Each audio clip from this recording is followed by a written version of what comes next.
Oke, assalamualaikum warahmatullahi wabarakatuh. Baiklah, di sini saya Cindy Amalia dari Prodi Pendidikan Kimia NPM 2013023053. Di sini saya akan mewawancarai saudari Fitri Ayu Lestari. Baiklah Kak Fitri. Di sini saya akan menanyakan, menurut Kakak, bagaimana cara kita nantikan suatu saat akan menjadi seorang guru. Bagaimana cara Kakak sih untuk mengajak anak-anak murid Kakak itu agar menerapkan dari dasar dharma tersebut?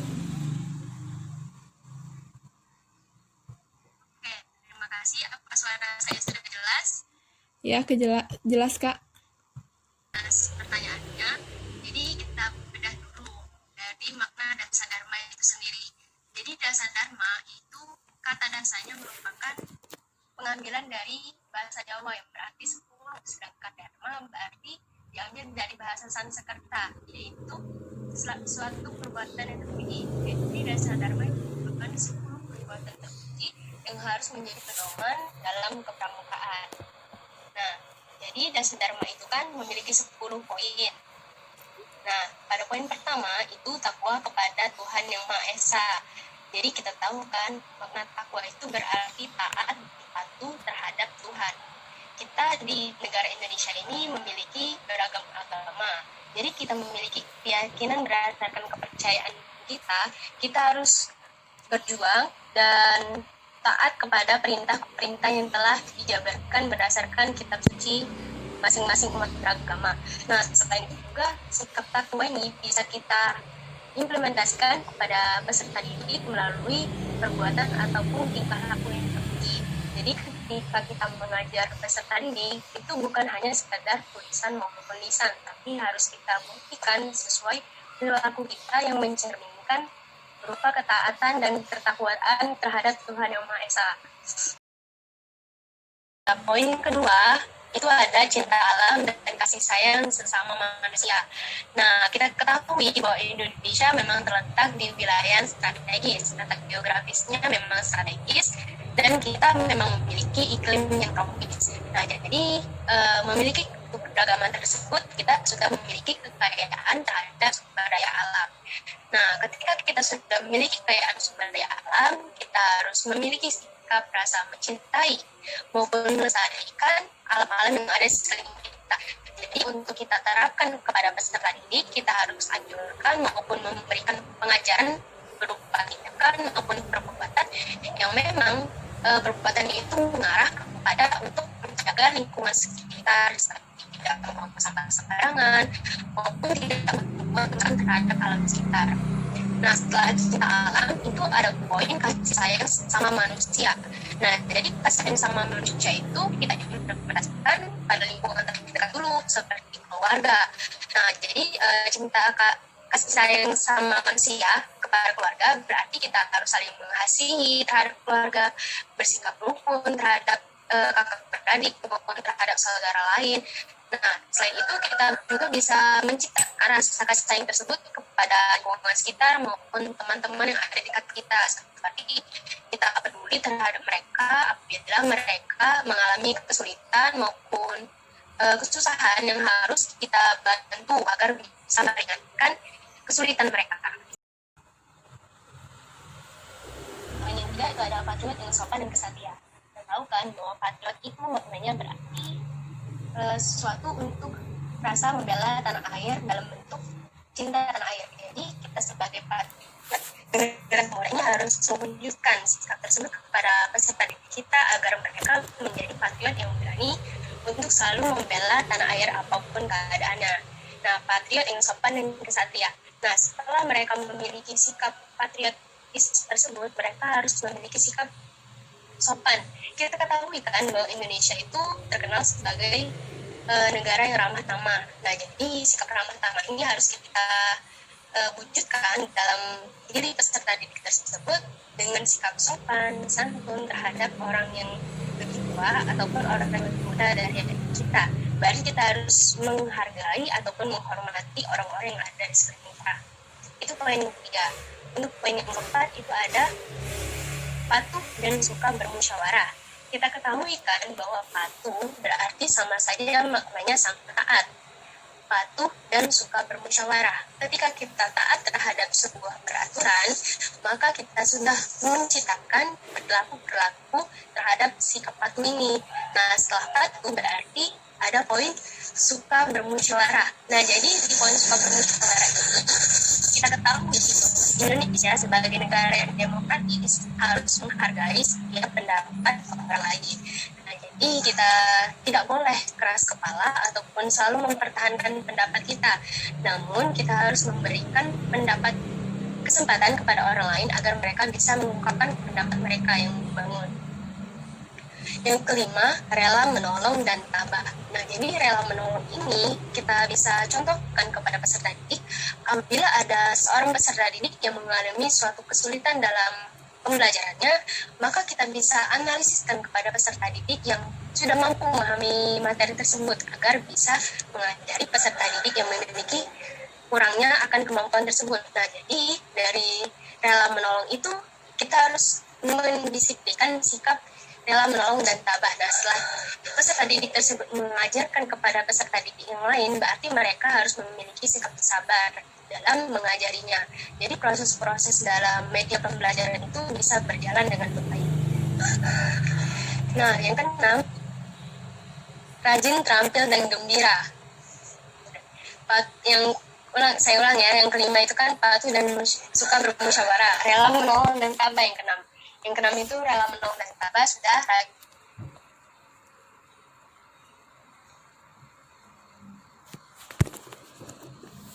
itu yang dikerjakan secara bersungguh-sungguh. Memang mereka mengerjakannya secara teratur, rajin, terampil, dan gembira. Nah, apabila peserta didik yang kita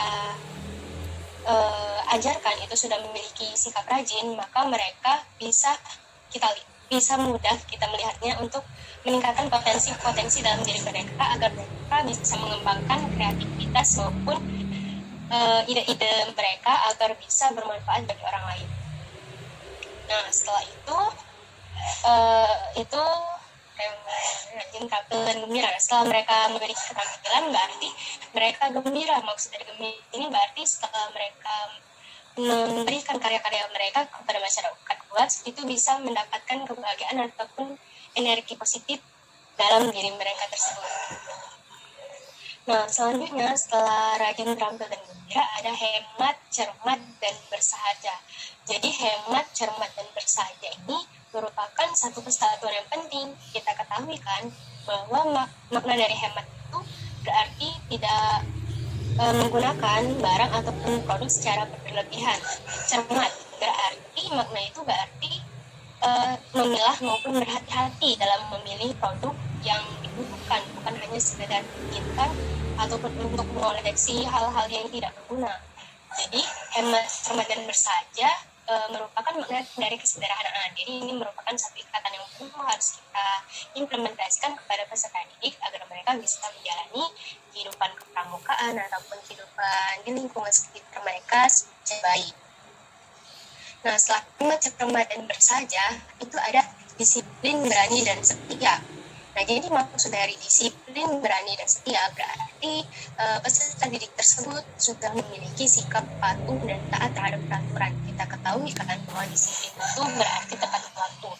Jadi disiplin, berani. Nah, setelah mereka tepat waktu, mereka taat terhadap peraturan, mereka harus memiliki sikap berani. Nah, maksud dari sikap berani itu mereka harus berani membela kebenaran, berani dalam menegakkan hukum-hukum kebenaran yang telah ada dalam aturan-aturan tersebut. Nah, setelah mereka patuh, berani, nah itu bisa kita wujudkan dalam peraturan yang ada. Jadi peraturan yang dibuat itu bukan serta-merta untuk dilanggar, tapi peraturan itu dibuat untuk membentengi diri kita agar kita tidak terjerumus ke hal-hal yang tercela. Nah, yang selanjutnya itu ada bertanggung jawab dan dapat dipercaya. Nah, setelah kita ketahui bahwa sikap bertanggung jawab ini memang sangat penting kan bagi generasi muda selanjutnya, jadi kita sebagai calon pengajar untuk menciptakan sikap bertanggung jawab kepada peserta didik, bisa kita contohkan kepada peserta didik itu untuk memberikan suatu amanah ataupun tanggung jawab kepada mereka. Nah, contohnya kita bisa memberikan mereka jabatan ataupun amanah seperti ketua kelas. Nah, jadi ketika kita memberikan tanggung jawab tersebut, kita bisa lihat sebesar apa sih tanggung jawab maupun potensi yang ada dalam peserta didik itu dalam menjalankan amanah maupun aturan yang kita buat. Nah, setelah mereka bertanggung jawab, berarti sama saja mereka sudah memiliki nilai-nilai kejujuran untuk dapat kita percayai. Nah, jadi setelah mereka bertanggung jawab, kita harus memberikan apresiasi maupun sebuah tindakan bahwa mereka telah melakukan sikap jujur dan bertanggung jawab tersebut. Nah, dan yang terakhir, suci dalam pikiran, perkataan, dan perbuatan. Jadi, suci dalam pikiran, perkataan, maupun perbuatan. Jadi, maksud dari sini, suci itu berarti bersih. Bersih itu maksudnya, semua pikiran yang ada pada peserta didik itu tidak serta-merta hanya pikirannya saja yang bersih, namun harus diimplementasikan berdasarkan hati nuraninya, perkataan maupun perbuatan. Jadi kesucian itu bukan hanya dari pikiran ataupun hanya dari hati ataupun hanya dari tindakan, tapi ketiga-tiganya harus berkaitan. Maka dari itu kesucian maupun kebenaran harus kita teguhkan pada diri peserta didik tersebut agar mereka bisa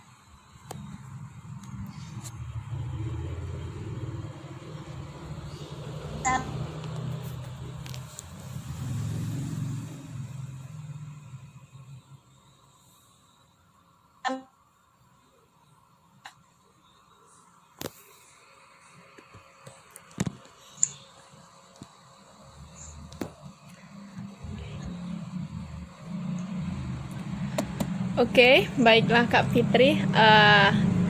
Jadi menurut Kak Fitri, Dasa Dharma Pramuka ini wajib nggak kalau wajib nggak ada di dalam diri setiap siswa?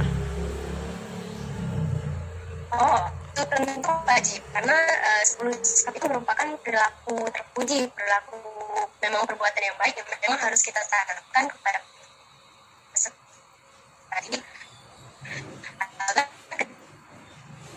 Mereka menjalani kegiatan kepramukaan maupun kegiatan bersosialisasi dengan masyarakat luas, mereka mampu menerapkan nilai-nilai Dasa Dharma tersebut. Oke, jadi di dalam Dasa Dharma itu kan ada yang poin ke-6-nya itu rajin, terampil, dan gembira. Seperti yang saya ketahui, kalau Kak Fitri ini kan termasuk orangnya yang rajin gitu ya, terampil. Terus juga Kak Fitri ini sudah pernah menulis sebuah puisi, pernah mengikuti lomba menulis puisi. Jadi gimana sih menurut Kak Fitri agar kita itu bisa memotivasi orang agar dia itu bisa rajin, terampil, dan gembira, agar dia itu bisa membuat karya-karya yang dia buat gitu, agar dia bisa membuat karya. Ya, jadi menurut saya kita ketahui kan bahwa sikap rajin itu bukan hanya muncul pada diri seorang, namun sikap rajin itu kan sikap yang harus kita tekuni, yang harus kita, kan kita ketahui kan bahwa sikap rajin itu berarti suka bekerja keras sesuai peraturan. Nah, jadi mereka tuh bekerjanya teratur. Jadi ketika kita memiliki potensi yang kita ketahui dalam diri kita seperti menulis kan, dan berarti kita harus mengasah kemampuan tersebut terus-menerus. Semisalnya itu berlatih menulis ataupun mengikuti kegiatan maupun perlombaan yang bisa mengembangkan potensi kita. Ya, jadi untuk motivasi kepada peserta didik lainnya, ketika kita menjadi sang pengajar, kita usahakan untuk menemukan potensi dalam diri peserta didik tersebut dan bisa mengarahkan mereka pada potensi yang memang sudah ada dalam diri mereka. Nah, jadi ketika mereka sudah mendapatkan potensi yang ada dalam diri mereka, bisa kita ikuti mereka dengan berbagai macam perlombaan maupun ajang-ajang yang memang bisa mengembangkan motivasi mereka agar bisa menciptakan karya-karya yang bermanfaat bagi orang lain.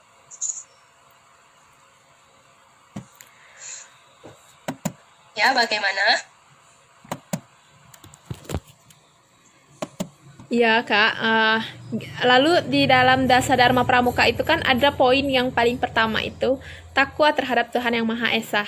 Nah, di dalam takwa terhadap Tuhan Yang Maha Esa ini kan kita sebagai seorang guru atau sebagai calon guru itu berperan penting dalam membentuk karakter siswa itu untuk selalu taat kepada Tuhannya. Nah, apakah di dalam ini hanya seorang guru saja yang berperan ataukah juga wali murid berperan juga untuk membentuk karakter di dalam murid itu agar takwa terhadap Tuhan? Ya, jadi pada poin pertama itu ada takwa kepada Tuhan Yang Maha Esa. Jadi bukan hanya guru yang bisa memberikan pengajaran kepada peserta didik, namun lingkungan internal atau lingkungan yang memang dekat pada peserta didik itulah yang bisa memang benar-benar membangun sikap peserta didik itu agar dapat menciptakan perilaku yang mewujudkan ketakwaan terhadap Tuhan Yang Maha Esa. Jadi misalkan kita sebagai calon pengajar, kita hanya bisa membimbing mereka dalam lingkungan sekolah. Nah, untuk lingkungan luar sekolah, mereka bisa dibimbing oleh orang tua maupun lingkungan yang memang berpengaruh kepada peserta didik tersebut. Nah, maka dari itu kita anjurkan peserta didik itu agar mereka mampu memilah kehidupan maupun lingkungan yang bisa membangun agar mereka itu tetap takwa dan tetap kepada kepribadiannya tersebut agar tidak melenceng ke hal-hal yang tercela. Itu menurut saya. Oke, baik Kak Fitri. Terima kasih Kak Fitri ya sudah bersedia untuk diwawancarai. Semoga ilmu yang sudah didapat bisa bermanfaat untuk saya sendiri dan untuk semuanya. Baiklah Kak Fitri. Terima kasih banyak Kak Fitri. Ya. Oke Kak Fitri. Ya, sama-sama, terima kasih. Ya, thank you Kak. Oke. Oke, saya akhiri. Wabillahi taufiq wal hidayah. Wassalamualaikum warahmatullahi wabarakatuh.